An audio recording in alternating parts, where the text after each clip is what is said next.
Hola, yo soy Víctor Rogelio Hernández Marroquín, soy de formación biólogo, estudié una maestría en ciencias biológicas en la rama de biología experimental, tanto mi carrera como esa maestría fue en la UNAM y ahora estoy en el doctorado en ciencia y también en el diplomado de argumentación.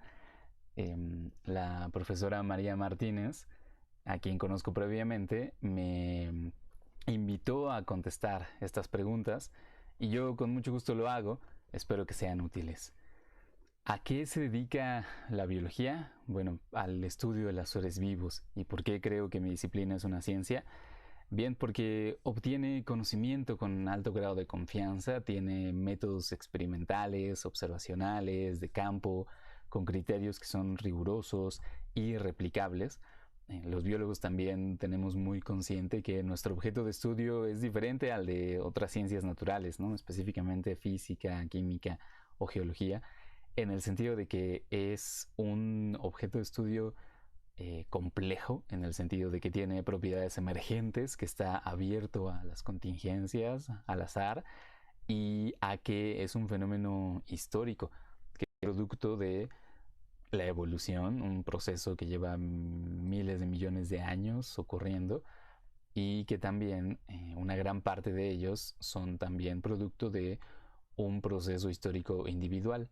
Eso le da ciertas características a ese objeto de estudio que hacen que el tipo de conocimiento que perseguimos tal vez no tenga los mismos estándares que en otras ciencias naturales, pero de todos modos lo consideramos científico. ¿Qué tipo de conocimiento, pues, qué tipo de evidencia es el que perseguimos en la biología?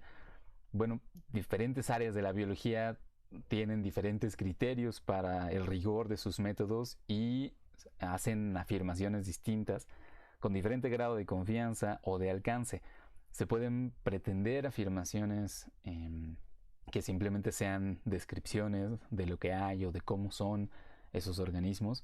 Se pueden hacer también hipótesis históricas en el sentido de cómo era la vida de los seres vivos en el pasado o bien cuál es la relación evolutiva que tienen diferentes especies entre ellas, o también se hacen afirmaciones de relaciones causales.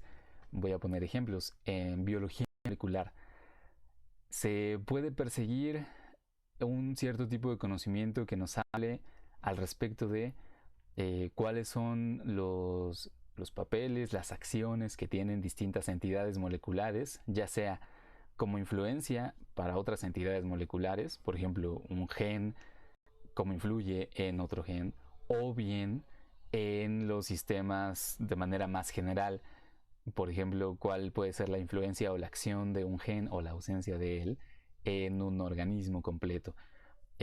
Para sustentar este tipo de afirmaciones en biología molecular, particularmente la biología molecular que se hace hoy en día, se requieren varias líneas de evidencia, puesto que existen muchos métodos para averiguar ese tipo de preguntas. Entonces, eh, para que los pares consideren que una cierta hipótesis está bien sustentada, se exige que haya muchas evidencias que sustenten la acción de esa entidad molecular.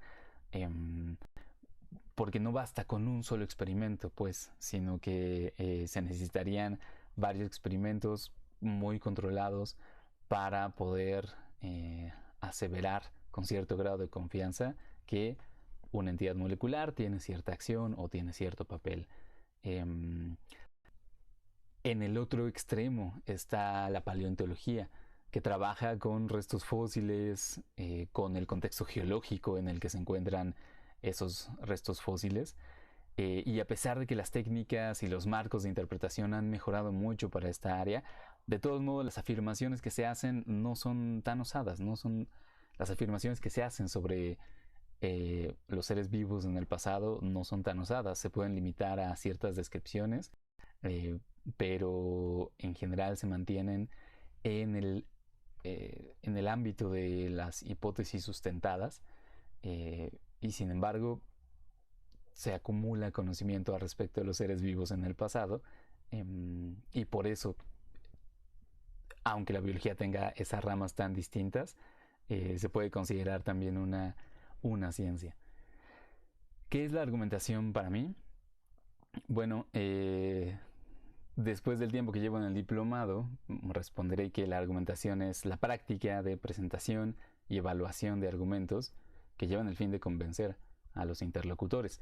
¿Y cuál es el papel que juega esa argumentación en mi disciplina? Bueno, yo diría que en principio, entre pares, en la comunicación entre pares, la argumentación es importante porque se usa para defender una cierta interpretación de los resultados de los estudios o de las conclusiones que se obtienen a partir de ellos, o para retar, para criticar esa interpretación o esas conclusiones. Ahora, hacia afuera, hacia otras comunidades que no son los pares en biología, los biólogos han participado en la labor de convencer a un público amplio al respecto de la magnitud de la crisis de la biodiversidad actual, de la importancia de la conservación o de la urgencia del cambio climático, pero también han participado en la discusión al respecto de los beneficios y los riesgos de diversas biotecnologías que siguen siendo miradas con desconfianza, como las vacunas o los organismos genéticamente modificados. Y en esos campos, en esos campos de discusión, la argumentación que han usado los biólogos, bueno, más bien los biólogos, han hecho uso de la argumentación de una manera central y vital.